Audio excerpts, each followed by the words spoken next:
नमस्ते दोस्तों, RV coaching classes में एक बार फिर से आपका हार्दिक अभिनंदन है।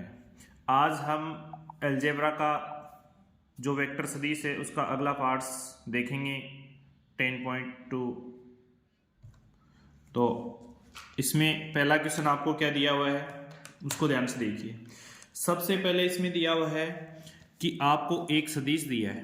क्या दिया आपको? एक सदिश का प्रारंभिक बिंदु यानी प्रारंभिक बिंदु दिया हुआ है और एक दिया हुआ है आपको अंतिम बिंदु, और इस सदिश के आपको अदिश और सदिश घटक।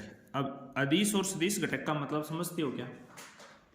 देखो, मैं आपको यहाँ पर थोड़ा सा पहले बेसिक बता रहा हूँ, 1 मिनट देखना। कि ए वेक्टर बरोबर आपने कुछ भी ले लिया 2ik plus 3jk plus 4k, आप अपनी मर्जी से ले रहे हो, ठीक है। अब इसमें देखो ये 2 ये 3 ये 4 है, ये क्या है? अदिश घटक। ये क्या है? अदिश घटक। क्या है? अदिश घटक। अदिश घटक कौन कौन से हो गए? अदिश घटक हो गए आपके पास 2, 3 और 4। और सदिश घटक में क्या होता है? परिमाण के साथ साथ क्या होती है? उसकी दिशा आती है। क्या आती है? दिशा। तो देखो ये परिमाण है, इसके साथ दिशा डिनोट किस को कर रही है? आई के एक्स दिशा को कर रही है। फिर 3 परिमाण है, परिमाण होता तो अदिश में रहता, लेकिन परिमाण के साथ आगे क्या है? J cap. तो अब ये सदिश घटक हो गया, क्योंकि परिमाण और दिशा एक साथ होंगी तभी तो सदिश होगा। फिर 4k केप। तो ये हमने एग्जाम्पल लेके देखा है दोस्तों, ये क्वेश्चन का नहीं है, ये अपन ने क्या किया है? रफ कार्य। क्या किया है? रफ कार्य। तो इसी प्रकार से इस क्वेश्चन को आगे अपन देखेंगे। तो इसको मैं काट रहा हूं ताकि आप समझ सको। तो देखिए दोस्तों, अभी क्वेश्चन स्टार्ट कर रहा हूं मैं यहां से। देखना है ये कि क्वेश्चन में क्या दिया है। इसमें आपको सबसे पहले प्रारंभिक बिंदु और अंतिम बिंदु दिया हुआ है। अब प्रारंभिक बिंदु को मान लेंगे अपन और अंतिम बिंदु को मान लेंगे, और उसके बाद अपन इसको सॉल्व करेंगे। तो माना कि प्रारंभिक बिंदु, माना कि प्रारंभिक बिंदु ए मानू या बी मानू या पी मानू? बताओ आप। ए मान लूं? ए मान लिया। क्या है? 2 और 1। और अंतिम बिंदु क्या है? बी -5 और 7। अब देखो दोस्तों, अपन ने पीछे की जो कक्षाएं उसमें ये पढ़ा था कि प्रारंभिक बिंदु और अंतिम बिंदु निकालने के लिए क्या करते हैं अपन? एक बिंदु को दूसरे बिंदु में से घटाते हैं, तो यानी बीच की दूरी निकालते हैं। तो अपन इससे क्या कर सकते हैं? इससे x1 की वैल्यू तो आ गई अपने पास 2 और y1 की वैल्यू आ गई आपके पास 1। इससे अपने पास -x2 की वैल्यू आ गई -5 और y2 की वैल्यू आ गई आपके पास 7। ठीक है दोस्तों। अब देखो, इसमें सदिश का प्रारंभिक और अंतिम बिंदु आपने मान लिया। अब क्या करोगे? वेक्टर निकालोगे, ए बी वेक्टर। माना कि सदिश के हैं ये बिंदु, किसके हैं? सदिश के। ठीक है, सदिश का अंतिम बिंदु और सदिश का यहां पर भी क्या आएगा? सदिश आएगा। ठीक है। अब देखो दोस्तों कि ए बी वेक्टर निकालना है। ए बी वेक्टर निकालने के लिए आपने फॉर्मूला पढ़ा होगा कि x2 - x1। पीछे के कक्षाओं में अपन 2 बिंदुओं के बीच की दूरी नहीं निकालते क्या? देखो ये 2 बिंदु तो हो गए, ये हो गया A और ये हो गया B, इसे A और B। अब प्रारंभिक बिंदु क्या था? 2 और 1, और अंतिम बिंदु क्या था? -5 और 7। अब इसमें आ गया x2 - x1 plus y2 - y1, ये हो गया j के। और यहां पर यदि z होता तो अपन प्लस लगा के Z2 माइनस Z1 ले लेते और के केप यानी Z डायरेक्शन में वो मान आ जाता। तो अब दोस्तों x1 का मान क्या है, x2 का मान क्या है -5 और x2 का मान क्या है माइनस है 2 प्लस के 2 है लेकिन यहाँ से माइनस है हो गया प्लस। y2 की वैल्यू कितनी है 7, y1 की वैल्यू कितनी है 1, ये हो गया j केप। अब माइनस और माइनस क्या हो जाएगा, जुड़ के माइनस के क्या हो जाएंगे 7 i केप, क्या हो जाएंगे माइनस के 7 i केप प्लस 7 में से 1 गया क्या बचा 6 j केप। अब दोस्तों ये आ गया आपके पास ए बी वेक्टर, क्या आ गया ए बी वेक्टर। अब देखो ए बी वेक्टर आ गया आपके पास -7 i केप और j केप। अब आपको बताने इसके सदिश घटक और अदिश घटक, क्योंकि बिंदु से आपने क्या निकाल लिया वेक्टर निकाल लिया। अब इसमें आपको बताना है अदिश घटक, तो आप बताइए ए बी वेक्टर के अदिश घटक। मैंने क्या बताया था, इसमें सिर्फ आपको परिमाण लिखना है। परिमाण क्या है, पहले का परिमाण क्या है -7 और दूसरा y दिशा में क्या है 6। ये तो हो गया आपके अदिश घटक। इसमें सदिश घटक और लिखिए दोस्तों, सदिश घटक लिखिए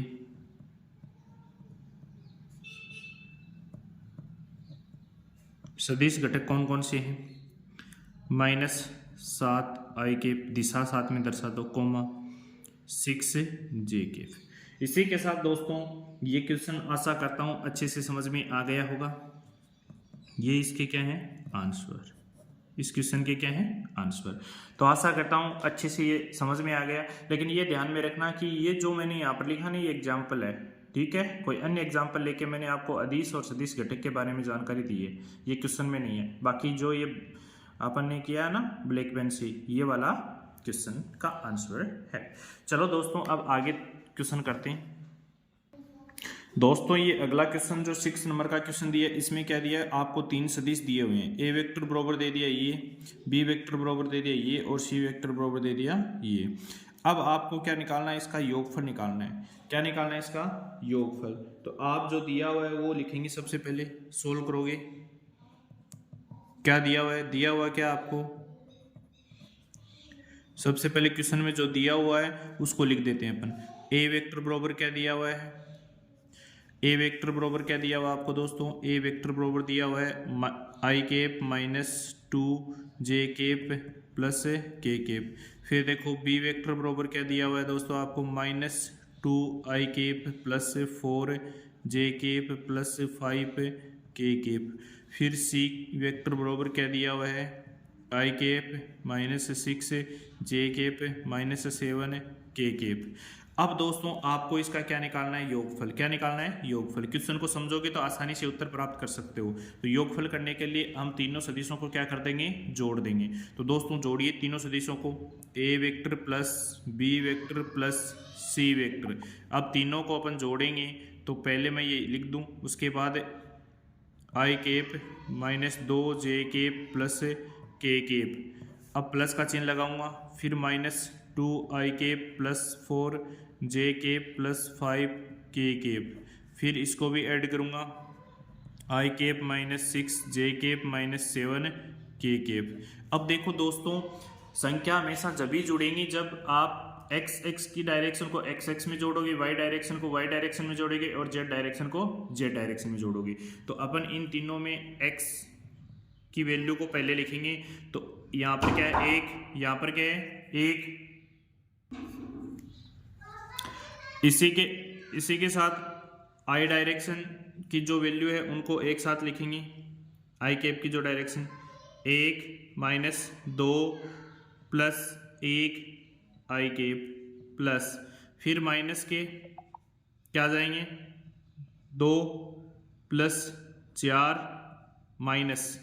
ये माइनस के 6 है ना, तो माइनस के 6 जे केप प्लस के पहले में 1 है, दूसरे में प्लस के 5, तीसरे में माइनस के 7 हैं। माइनस के क्या हैं 7, माइनस के 7 हैं दोस्तों, ये माइनस के 7 के केप। अब इसको सोल्व करोगे, ये माइनस के 2 हैं, एक और एक जुड़ के क्या हो जाएगा प्लस के 2, क्या हो जाएगा प्लस के 2। अब प्लस के 2 में से माइनस के 2 जाएंगे तो क्या बचेगा 0, तो ये आ जाएगा 0 आई केप। ठीक है, अब देखना है ये कि माइनस और -6, -2 और -6 हो गए -8, -8 में से आप 4 निकालोगे तो क्या बचेगा -4 बचेगा, क्योंकि बड़ी वैल्यू किसकी है माइनस की, तो -4 जे के प्लस। अब देखो 1 और 5 जुड़ेंगे तो क्या हो जाएगा 6, 6 में से 7 नहीं घट सकते, 7 में से 6 घटाओगे क्या बचेगा 1 बचेगा माइनस का, क्या बचेगा माइनस का 1, तो माइनस का आई केप आ जाएगा, माइनस का क्या आ जाएगा आई केप। तो अपन इसको लिखेंगे क्या -4 जे केप माइनस के केप। आई बात समझ में। तो इसी प्रकार अपन क्या निकाल सकते हैं A vector plus B vector plus C vector. तो इसका आंसर क्या हो गया अपना, ये आंसर हो गया इसका। तो दोस्तों आशा करता हूँ ये क्वेश्चन भी आपको अच्छे से समझ में आ गया होगा। देखिए दोस्तों, अब अपना जो क्वेश्चन दिया हुआ है 7 का, उसमें क्या है ए वेक्टर बराबर दिया है आपको, अब की बार अनुदिश सदिश मात्रक सदिश निकालना है। अनुदिश मात्रक सदिश का मतलब ये होता है कि ए के बराबर क्या होता है ए वेक्टर अपॉन एक वेक्टर का परिमाण निकालना होता है, ये अनुदिश सदिश होता है। तो ये अपन को निकालना है। अपन ने ए वेक्टर जो दिया हुआ है उसको लिख दिया, अपन ने हमें दिया हुआ अपन ने लिख दिया। अब इसके बाद आप सबसे पहले परिमाण निकाल लो, इसका क्या निकाल लो परिमाण, क्योंकि हमें परिणाम की जरूरत पड़ेगी। तो परिमाण निकालोगे तो परिमाण निकालने के लिए सूत्र होता है ए का परिणाम x का स्क्वायर प्लस y का स्क्वायर प्लस z का स्क्वायर। तो इसका क्या करोगे स्क्वायर करोगे, तो x की वैल्यू क्या है 1 है, यहाँ पर x बराबर क्या है 1, y बराबर क्या है 1 और z बराबर क्या है 2। इसमें मान पुटअप करोगे तो वैल्यू क्या आएगी 1 का स्क्वायर प्लस 1 का स्क्वायर प्लस 2 का स्क्वायर, वैल्यू क्या आएगी 1 प्लस 1 प्लस 4, पूरा क्या आ जाएगा रूट में 6, रूट में क्या आ जाएगा 6। तो a का परिमाण। अब देखिए ए का परिणाम आ गया, परिमाण आ गया आपके पास। अब हमें निकालना है ए केप, यानी सदिश जो है वो क्या अनुदिश एक मात्रक सदिश है। तो अनुदिश एक मात्रक सदिश निकालने के लिए अपन क्या करेंगे, ए केप बरोबर क्या आ जाएगा ए का परिणाम वेक्टर ए का परिमाण लिखोगे, क्या आएगा यहाँ पर ऊपर वैल्यू क्या है ए वेक्टर क्या है आई केप जे केप और 2 के केप। बट्टा में क्या लिख दूँ मैं, बट्टा में क्या लिख दूँ परिणाम, परिणाम कितना है 6, परिमाण क्या है आपका 6। तो आपकी वैल्यू क्या आ जाएगी, वैल्यू आ जाएगी जो फाइनल रिजल्ट आएगा वो क्या आएगा 1/√6 I cap plus 1/√6 J cap plus 2/√6 K cap. इसी के साथ ये आंसर भी आशा करता हूँ अच्छे से आपको समझ में आया होगा। दोस्तों देखते हैं अगला क्वेश्चन। दोस्तों जो पिछला क्वेश्चन 7th का किया था उसी प्रकार से हमें 8th का क्वेश्चन करना है, वही अनुदिश मात्रक निकालना है आपको। क्या निकालना है दोस्तों, अनुदिश मात्रक है, यही निकालना है। तो इसको निकालने के लिए सबसे पहले आपको अब की बार बिंदु दिए हुए हैं, और बिंदु को जो पीछे अपन ने उससे पीछे वाला जो क्वेश्चन किया था ना जिसमें दो बिंदुओं के बीच की दूरी निकाली थी, उसी प्रकार से इसमें स्थिति सदिश निकालेंगे। क्या निकालेंगे स्थिति सदिश। तो सोल्व करेंगे, इसको सोल्व करेंगे तो इसमें क्या आएगा कि P की स्थिति, P का स्थिति सदिश, P का स्थिति सदिश, P का स्थिति सदिश क्या होता है O से P वेक्टर निकालेंगे, O से P वेक्टर निकालेंगे तो जो भी है इसके पहला 1 है ना, तो इसको लिख देंगे आई केप, 2 प्लस का है तो 2 जे केप प्लस 3 के केप लिख दिया। इसी प्रकार बिंदु Q की स्थिति सदिश निकालोगे, क्या निकालोगे? Q की स्थिति सदिश ओ क्यू क्या आ जाएगा आपके पास? 4i केप आ जाएगा प्लस 5j केप आ जाएगा प्लस 6k केप आ जाएगा। अब आपके पास स्थिति सदिश आ गया OP और OQ। अब स्थिति सदिश के लिए आप क्या निकालोगे? PQ का स्थिति सदिश निकालोगे, क्या निकालोगे? PQ का स्थिति सदिश, PQ का वेक्टर PQ का स्थिति सदिश। अब स्थिति सदिश निकालने के लिए आप क्या करोगे? दूसरे बिंदु में से पहला बिंदु क्या कर दोगे? घटा दोगे, तो वैल्यू क्या आ जाएगी? आपकी स्थिति सदिश क्या आ जाएगी? जैसे OQ vector minus OP vector, अब घटाओगे तो वैल्यू क्या आएगी? देखो मैं लिख रहा हूं यहां पर 4i cap plus 5j cap plus 6k cap में से घटाओगे OP यानी i cap plus 2j cap plus 3k cap. अब देखो दोस्तों ये माइनस अंदर जाएगा तो जितने भी प्लस हैं उनको क्या कर देगा? माइनस कर देगा। तो 4i cap plus 5j cap plus 6k cap minus i cap minus 2j cap minus 3k cap. अब देखो अपन क्या करेंगे? i केप की दिशा को एक जगह ले लेंगे, तो 4 minus 1i cap plus 5 minus 2j cap plus 6 minus 3k cap. क्योंकि मैं जो x दिशा में उसको x दिशा से घटा रहा हूँ, y दिशा में जो y दिशा से घटा रहा हूँ z दिशा में उसको z दिशा से। क्योंकि देखो ये i केप को i केप में से घटा सकते हैं, j केप को j केप में से और k केप को k केप में से। तो हमारे पास यहाँ पर क्या आ जाएगा? 3i cap plus 3j cap plus 3k cap. अब दोस्तों PQ वेक्टर आ गया आपके पास, PQ वेक्टर आ गया। अब PQ वेक्टर क्या आ गया आपके पास? 3i केप j केप और k केप। अब इसका क्या निकालेंगे अपन? परिमाण। क्यों निकाल रहे हैं? क्योंकि हमें अनुदिश सदिश मात्रक चाहिए। अनुदिश सदिश मात्रक जो हमने PQ माना है ना, उसके लिए फॉर्मूला होगा, वो मैं लिखूंगा इसके नीचे, ठीक है। पहले इसका निकाल लेते हैं अपन परिमाण। क्या निकाल लेते हैं? परिमाण। परिमाण निकालोगे तो क्या आएगा? रूट में x का स्क्वायर यानी 3 का स्क्वायर मैं डायरेक्ट लिख रहा हूँ, फिर 3 का स्क्वायर, फिर 3 का स्क्वायर। आपके पास वैल्यू आ जाएगी रूट में 27, क्योंकि 3 का स्क्वायर होता है 9, 3 का स्क्वायर होता है 9, 3 का स्क्वायर होता है 9। 3 पर यदि 9 को जोड़ोगे तो 27 आ जाएंगे। और 27 के रूट को अपन हल करते हैं तो 3√3 आता है। क्या आता है? 3√3। क्योंकि दोस्तों रूट को हल निकालने के लिए क्या करते हैं अपन? जैसे ये 27 आया ना, 27 में हम सबसे पहले किसका भाग दे सकते हैं? 2 का नहीं दे सकते ना, 3 का देंगे। 3 का देंगे तो क्या आएगा? 9 में 3 का देंगे तो क्या आएगा? 3। अब जिसको जोड़ा बन रहा है उसको रूट के बाहर रखेंगे। जोड़ा एक संख्या का बन रहा है ना 3 का, और एक संख्या शेष बच रही है बगैर जोड़ेंगे, तो हम लिख देंगे इसको 3√3। वही मैंने यहाँ पर लिखा है। तो ये रफ कार्य है, ये थोड़ा सा आपको याद रखना है, ठीक है दोस्तों। अब देखिए हमारे पास PQ वेक्टर का परिमाण क्या आ गया? 3√3 आ गया। अब हमें निकालना है अनुदिश सदिश। क्या निकालना है? अनुदिश सदिश, अनुदिश मात्रक सदिश निकालना है। अब मात्रक सदिश निकालने के लिए अनुदिश मात्रक PQ का अनुदिश मात्रक सदिश क्या होता है? PQ वेक्टर का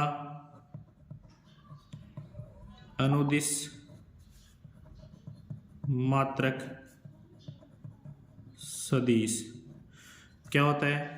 देखो इसको क्या लिख सकते हो आप? ऐसे भी लिख सकते हो, PQ वेक्टर का केप, PQ का केप, सॉरी वेक्टर नहीं है यहाँ पर, केप, ठीक है। बरोबर क्या होता है? PQ vector upon PQ vector का परिमाण। लिखो यहाँ पर PQ की वैल्यू क्या है? 3i cap plus 3j cap plus 3k cap बट्टा में क्या जाएगा? PQ 3√3। ये आ गया आपके पास PQ केप। अब देखो दोस्तों इसमें भी 3 है, इसमें भी 3 है और इसमें भी 3 है, तो अपन क्या करेंगे? इसमें से 3 को क्या निकाल लेंगे? कॉमन। क्या निकाल लेंगे? कॉमन निकाल लेंगे दोस्तों। तो कॉमन लो, 3 बाहर आ गया, अंदर क्या बचा? i cap j cap k cap बट्टा 3√3 3, 3 से 3 क्या हो गया, कैंसिल, बचा क्या, आई केप, जे केप और के केप, यही तो बचा दोस्तों आपके पास। बट्टा में क्या आ गया, √3, ये आपके पास पी क्यू केप आ गया, क्या आ गया, पी क्यू केप। तो इसी के साथ इसको आप ये हल करोगे तो क्या लिख सकते हो, पी क्यू केप बरोबर क्या लिख सकते हो दोस्तों, इसको लिख सकते हो 1√3 I cap plus 1/√3 J cap plus 1/√3 K cap. दोस्तों ये हमारा आंसर। आशा करता हूँ ये क्वेश्चन भी आपको अच्छे से समझ में आ गया होगा। अब दोस्तों जो आगे का क्वेश्चन दिया हुआ है वो देखते हैं। दोस्तों वीडियो काफ़ी लंबा हो गया है, इसलिए जो आगे का क्वेश्चन है वो अगले पार्ट में देखेंगे अपन। और इस वीडियो को ज़्यादा से ज़्यादा आप शेयर कीजिए, अपने दोस्तों तक पहुंचाइए, ताकि हमें भी मोटिव मिलता रहे, ऐसे ही आपको कंटिन्यू वीडियो मिलते रहें, ताकि आने वाले एग्ज़ाम में आप अच्छे मार्क्स प्राप्त कर सकते हो। ज़्यादा से ज़्यादा आरवी क्लासेस को शेयर कीजिए, लाइक कीजिए और सब्सक्राइब कीजिए। धन्यवाद। जय हिंद।